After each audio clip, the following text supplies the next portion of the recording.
അത് തുമ്മലാണ്. ഇന്നലെ ചെറിയ മഴ നനഞ്ഞു. രാവിലെ മുതൽ തുമ്മൽ തുടങ്ങിയത് മാറാൻ എന്താ ചെയ്യുന്നത്?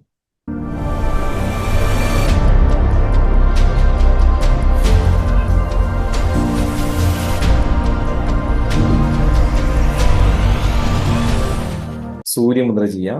അതിന്റെ കൂടെ അതിന്റെ തൊട്ട താഴെ തന്നെ ആ, ആദ്യത്തെ മുദ്ര എന്നുള്ളത് അതും കൂടെ ചെയ്യാം. കാക്കി മുദ്ര ചെയ്യാം. 3 മുദ്രകൾ കേട്ടോ.